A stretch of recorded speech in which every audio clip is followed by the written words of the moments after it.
ဟုတ်ကဲ့လူကြီးမင်းတို့ရဲ့လောအားပြင်ပေါ်ကအသက်လမ်းကြောင်းပေါ့ဒီအသက်လမ်းကြောင်းရှိတယ်အဲ့ဒီအသက်လမ်းကြောင်းပေါ်ကနေပြီးတော့ဒီအပေါ်ကိုထိုးတက်တဲ့လမ်းကြောင်းလေးပေါ့ဒီလမ်းကြောင်းလေးတွေဟာကျွန်တော်တို့တာမန်လမ်းကြောင်းလေးတွေမဟုတ်ပါဘူးလူကြီးမင်းတို့ရဲ့ဘဝမှာငွေပုံပေါ်ထိုင်ရတော့မယ်ဒါမှမဟုတ်ရင်ကျူးစားသမျှအောင်မြင်တော့မယ်ဆိုတဲ့ကံထူးခြင်းနမိတ်တွေပဲဖြစ်ပါတယ်ဒါကြောင့်ဒီအတက်လမ်းကြောင်းတွေကဘလို့အကျိုးပေးသလဲဆိုတာကိုဒီကနေ့ကျွန်တော်ပြောပြပေးသွားမှာပါကျွန်တော်တော့ပမောက္ခဒေါက်တာရှိမင်းရဲ့တားတပည့်ဆရာရာဦးဖြစ်ပါတယ်လက္ခဏာနဲ့ KB နက်ခတ်ဘေးရင်စနစ်တို့နဲ့စာရာစစ်ဆေးခြင်းအခါပေးခြင်းများကိုကျွန်တော်ဆောင်ရွက်ပေးလျက်ရှိပါတယ်အသက်လမ်းကြောင်းပေါ်ကနေပြီးတော့လက်ချောင်းတွေဘက်ကိုဥတီနေတဲ့ဒီအသက်လမ်းကြောင်းလေးပါလာပြီဆိုရင်ဒီအတက်လမ်းကြောင်းလေးတွေပါလာပြီဆိုရင်တော့အဲ့ဒီအချိန်ဟာတင့်အတွက်ရွှေရောင်နေရတူပဲဖြစ်ပါတယ်ကျွန်တော်အချိန်ကာလဆိုရင်တော့ကျွန်တော်တို့လောအားပြုံမှာတိုင်းနဲ့ပညာနဲ့တိုင်းကြည့်မှာပဲရမယ်ဒါရောတော့လက္ခဏာဆရာတွေပဲဒီအချိန်ကာလကိုပဲပြောတတ်ပါပေါ့နော်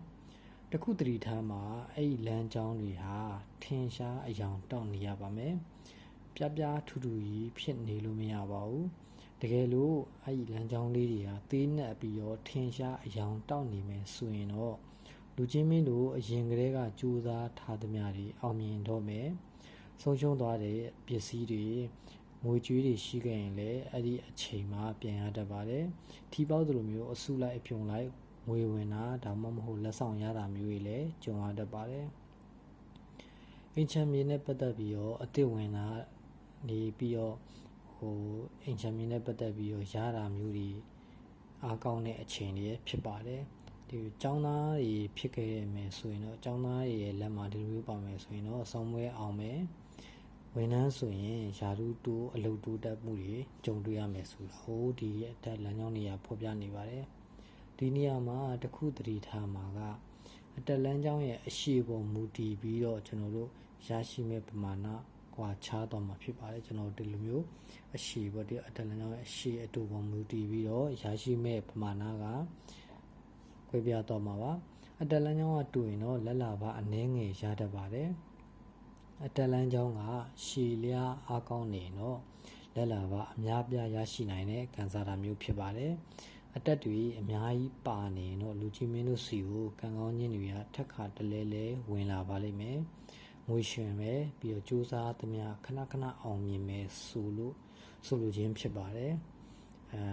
အထူးခြားဆုံးကတော့ကျွန်တော်အသက်လမ်းကြောင်းကနေပြီးတော့လက်ညှိုးချေရင်ဒီကျွန်တော်တို့ဒီလက်ညှိုးချေရင်ဒါကိုကြာသာပရိဂျိုကုံလို့လည်းခေါ်တယ်အဲ့ဒီဘက်ကိုတက်သွားတဲ့ဒီလမ်းကြောင်းပေါ့ဒီလမ်းကြောင်းပါလို့ရှိရင်အဲ့ဒီလမ်းကြောင်းဟာမိမိရဲ့ကိုယ်ပိုင်ကြိုးစားအားထုတ်မှုကြောင့်